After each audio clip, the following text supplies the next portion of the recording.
श्री कृष्ण भगवान की जय। श्रीमन नारायण भगवान की जय। राधे राधे, जय श्री कृष्णा। आप सभी का दिन शुभ हो। आज से आप हमारे इस चैनल पर मार्गशीर्ष मास महात्म्य की कथाएं सुनेंगे।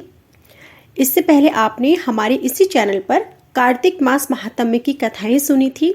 आप सभी ने हमारे इस चैनल को इतना प्यार दिया, हमारी कथाएं सुनी, इसके लिए मैं आप सभी का दिल से धन्यवाद करती हूँ और उम्मीद करती हूँ कि आप इसी तरह से हमारे इस चैनल पर अपलोड की जाने वाली हर वीडियो को सुनेंगे और अपना प्यार और आशीर्वाद इसी तरह से बनाए रखेंगे।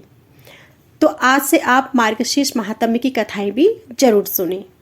हर माह किसी न किसी देवी देवताओं की पूजा अर्चना के लिए समर्पित माना जाता है और कार्तिक पूर्णिमा के बाद मार्गशीर्ष का महीना शुरू हो जाता है, जिसे हिंदू कैलेंडर में नवा महीना माना गया है। मार्गशीर्ष माह की पूर्णिमा तिथि पर चंद्रमा मृगशिरा नक्षत्र में होता है, इसलिए इसका नाम मार्गशीर्ष पड़ा। इस माह में श्री कृष्ण जी का विशेष प्रभाव रहता है। तो सबसे पहले मैं आपको मार्गशीर्ष महात्म्य की कथाएं सुनाने से पहले इस महीने में विशेष रूप से जिन नियमों का पालन करना चाहिए, इस महीने में हमें कौन से कार्य करने चाहिए, उन सभी के बारे में विस्तार से बताऊंगी। मार्गशीर्ष माह भगवान श्री कृष्ण का प्रिय माह माना गया है और इस माह में भगवान श्री कृष्ण के साथ साथ सूर्य देव, माता तुलसी और माँ लक्ष्मी की पूजा अर्चना करने से विशेष फलों की प्राप्ति होती है। सनातन धर्म में मार्गशीर्ष माह का विशेष महत्व है और इस माह को अघन माह भी कहा जाता है। तो ऐसे में आइए जानते हैं कि मार्गशीर्ष का महीना कब से शुरू हो रहा है, साथ ही जानते हैं इस माह से जुड़े कुछ खास और विशेष नियम। हिंदू पंचांग के अनुसार कार्तिक पूर्णिमा के बाद मार्गशीर्ष का महीना शुरू हो जाता है। ऐसे में मार्गशीर्ष माह की शुरुआत 28 नवंबर दिन मंगलवार से हो रही है और इसका समापन 26 दिसंबर को मार्गशीर्ष पूर्णिमा के दिन होगा। इसे अघन माह भी कहते हैं और इसके बाद पौष माह की शुरुआत हो जाएगी। मार्गशीर्ष माह में काल भैरव जयंती, उत्पन्ना एकादशी सहित कई बड़े व्रत त्योहार आएंगे।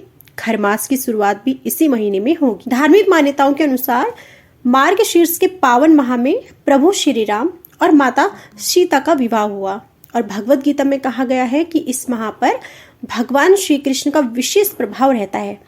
ऐसे में जो भी साधक इस माह में भगवान श्री कृष्ण जी की पूजा करता है, वह जीवन में समस्त सुखों को भोगकर अंत में मृत्यु के बाद मोक्ष को प्राप्त करता है। इस माह में जितना हो सके आप दान पुण्य कीजिए, इससे शुभ फलों की प्राप्ति होती है।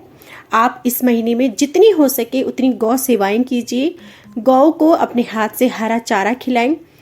मौसम के अनुसार आप गौशालाओं में गौ के लिए या फिर पशुओं के लिए आप गर्म वस्त्रों का दान भी कर सकते हैं। मार्गशीर्ष माह में श्रद्धालु तीर्थ स्थलों पर जाकर स्नान करते हैं और साथ ही इस माह में शंख पूजन का भी विशेष महत्व है। साधारण शंख को श्री कृष्ण जी को पांचजन्य शंख के समान समझकर उसकी पूजा करने से सभी मनोवांछित फल भी प्राप्त होते हैं। इस माह में शंख में पवित्र नदी का जल भरें और फिर इसे पूजा स्थान पर रखें। शंख को भगवान के ऊपर से मंत्र जाप करते हुए घुमाएं। शंख में भरा जल घर की दीवारों पर छींटे, इससे घर में शुद्धि बढ़ती है और शांति आती है। मार्गशीर्ष या फिर अघन माह में कपूर जलाकर तुलसी माता की परिक्रमा करने से सभी मनोकामनाएं भी पूर्ण होती हैं और इसी महीने में भगवान श्री कृष्ण की पूजा का भी विशेष विधान है। अगहन महीने में तीर्थ स्नान करने से पुण्य मिलता है और हर तरह के रोग, शोक और दोष दूर होते हैं। स्त्रियों के लिए यह स्नान उनके पति की लंबी उम्र और अच्छा स्वास्थ्य देने वाला माना गया है। इस महीने में तेल की मालिश बहुत उत्तम होती है। इस महीने में चिकनाई वाली चीजों का सेवन शुरू कर देना चाहिए, लेकिन इस महीने में जीरे का सेवन बिल्कुल नहीं करना है। हो सके तो मोटे वस्त्रों का उपयोग भी शुरू कर दें। इस महीने में संध्या काल की उपासना अनिवार्य हो जाती है। इस महीने में नित्य गीता का पाठ करें। भगवान श्री कृष्ण की ज़्यादा से ज़्यादा उपासना करें। कान्हा को तुलसी के पत्तों का भोग लगाएं और उसे प्रसाद की तरह आप ग्रहण कर लें। भगवान श्री कृष्ण को नियमित तौर पर माखन मिश्री का भोग लगाएं। पूरे महीने में ओम नमो भगवती वासुदेवाय मंत्र का जाप जरूर करें और इस महीने में किसी पवित्र नदी में स्नान का अवसर मिले तो जरूर करें। मार्गशीर्ष माह में पड़ने वाली सप्तमी और अष्टमी तिथि को शून्य तिथियां कहा गया है। इस दिन कोई भी शुभ कार्य नहीं करना चाहिए। यदि 2 तिथियों पर कोई भी शुभ कार्य किया जाता है तो इससे धन और वंश दोनों की हानि होती है, तो इन तिथियों का खासकर ध्यान रखना है। इसके अलावा सप्तमी और अष्टमी तिथि पर कोई मांगलिक कार्य किया जाता है तो सम्मान समाप्त हो जाता है और व्यक्ति के जीवन में निर्धनता आती है, तो इन बातों का विशेषकर ध्यान रखना है। इस महीने में जीरे का सेवन वर्जित माना जाता है। तामसिक भोजन, मांसाहार इस महीने में बिल्कुल भी ना करें। धर्मशास्त्रों के अनुसार मार्गशीर्ष मास में रोज श्रीमद् भागवत कथा का पाठ करना चाहिए। विष्णु पुराण की कथाएं सुननी चाहिए। जातकों को ओम नमो भगवती वासुदेवाय मंत्र का जाप करना बहुत फलदायी होता है, तो हो सके इन मंत्रों का जाप आप जरूर करें। जब भी संभव हो अघन मास में पवित्र नदियों में स्नान करने से सारे पाप नष्ट होते हैं, तो हो सके नदियों में स्नान करें। इस महीने में गरीबों को भोजन कराएं। यदि हो सके तो चांदी से बनी वस्तुएं भी आप दान कर सकते हैं। दान का इस महीने में बहुत अधिक पुण्य माना जाता है, तो हो सके अपनी क्षमता के अनुसार गरीबों को पेट भरा भोजन करा सकते हैं। मौसम के अनुसार आप वस्त्रों का दान दे सकते हैं। इस महीने में गौ माता की जितनी हो सके उतनी सेवा करें। उन्हें हरा चारा खिलाएं, रोटी खिलाएं। हो सके तो आप गौशालाओं में जाकर हरे चारे का दान भी कर सकते हैं।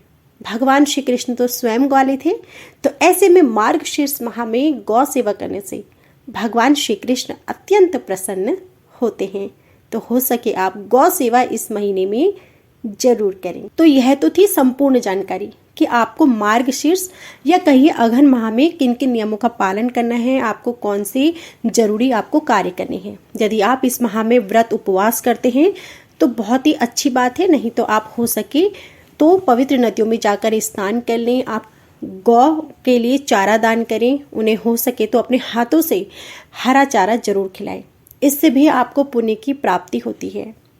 अब आप सुनिए मार्गशीर्ष मास महात्म्य की कथाएं। श्री सूत जी बोले, मैत्रेय जी ने नित्य कर्मों से निवृत्त हुए मुनिवर पराशर जी को प्रणाम कर एवं उनके चरण छूकर पूछा कि हे गुरुदेव, मैंने आप ही से संपूर्ण वेद, वेदांग और सकल धर्म शास्त्रों का अध्ययन किया है। हे मुनि श्रेष्ठ, आपकी कृपा से मेरे विपक्षी भी मेरे लिए यह नहीं कर सकेंगे कि मैंने संपूर्ण शास्त्रों के अभ्यास में परिश्रम नहीं किया। हे धर्मज्ञ, हे महाभाग, अब मैं आपके मुख अरविंद से यह सुनना चाहता हूँ कि यह जगत किस प्रकार उत्पन्न हुआ और आगे भी दूसरे कल्प के आरंभ में कैसे होगा, तथा हे ब्राह्मण, इस संसार का उपादान कारण क्या है। यह संपूर्ण चराचर किससे उत्पन्न हुआ है, यह पहले किस में लीन था और आगे किस में लीन हो जाएगा। इसके अतिरिक्त भूतों का परिमाण, समुद्र, पर्वत तथा देवता आदि की उत्पत्ति, पृथ्वी का अधिष्ठान और सूर्य आदि का परिमाण तथा उनका आधार देवता आदि के वंश, मनु मनवंतर, चारों युगों में विभक्त कल्प और कल्पों के विभाग, प्रलय का स्वरूप, युगों की पृथक पृथक संपूर्ण धर्म, देवर्षि और राजश्रेयों की चरित्र, श्री व्यास जी कृत वैदिक शाखाओं की यथावत धर्म, ये सब हे महामुनि शक्ति नंदन मैं आपसे सुनना चाहता हूँ। हे ब्राह्मण, आप मेरे प्रति अपना चित्त प्रचोदनमुख कीजिए, जिससे हे महामुनि मैं आपकी कृपा से यह सब जान सक। श्री पराशर जी बोले, हे धर्मज्ञ मैत्रेय, मेरे पिताजी के पिता श्री वशिष्ठ जी ने जिसका वर्णन किया था उस पूर्व प्रसंग का तुमने मुझे अच्छा स्मरण कराया, इसके लिए तुम धन्यवाद के पात्र हो। हे मैत्रेय, जब मैंने सुना कि पिताजी को विश्वामित्र की प्रेरणा से राक्षस ने खा लिया है तो मुझको बड़ा भारी क्रोध हुआ। तब राक्षसों का ध्वंस करने के लिए मैंने यज्ञ करना आरंभ किया। उस यज्ञ में सैकड़ों राक्षस जलकर भस्म हो गए और इस प्रकार उन राक्षसों को सर्वथा नष्ट होते देख मेरे महाभाग पितामह वशिष्ठ जी मुझसे बोले, हे वत्स, अत्यंत क्रोध करना ठीक नहीं है, अब इसे शांत करो। राक्षसों का कुछ भी अपराध नहीं है, तुम्हारे पिता के लिए तो ऐसा ही होना था। क्रोध तो मूर्खों को ही हुआ करता है, विचारवानों को भला कैसे हो सकता है? भैया भला कौन किसी को मारता है? पुरुष स्वयं ही अपने किए का फल भोगता है। तो हे विप्रवर, यह क्रोध तो मनुष्य के अत्यंत कष्ट से संचित यश और तप का भी प्रबल नाशक है। हे तात, इस लोक और परलोक दोनों को बिगाड़ने वाली इस क्रोध का महर्षिगण सर्वदा त्याग करते हैं, इसलिए तू इसके वशीभूत मत हो। अब इन बेचारे निरपराध राक्षसों को दग्ध करने से कोई लाभ नहीं। अपने इस यज्ञ को समाप्त करो। साधुओं का धन तो सदा क्षमा ही है। महात्मा दादाजी के इस प्रकार समझाने पर उनकी बातों को गौर का विचार करके मैंने वह यज्ञ समाप्त कर दिया। इससे मुनिश्रेष्ठ भगवान वशिष्ठ जी बहुत प्रसन्न हुए और उसी समय ब्रह्मा जी के पुत्र पुलत्स्य जी वहां आए। हे मैत्रेय, पितामह ने उन्हें अर्घ्य दिया। तब वे महर्षि पुलह के ज्येष्ठ भ्राता महाभाग पुलत्स्य जी आसन ग्रहण करके मुझसे बोली, तुमने चित्त में बड़ा वैरभाव रहने पर भी अपने बड़े बूढ़े वशिष्ठ जी के कहने से क्षमा स्वीकार की है, इसलिए तुम संपूर्ण शास्त्रों की ज्ञाता होंगी। हे महाभाग, अत्यंत क्रोधित होने पर भी तुमने मेरी संतान का सर्वथा मूलोच्छेद नहीं किया, अतः मैं तुम्हें एक और उत्तम वर देता हूँ।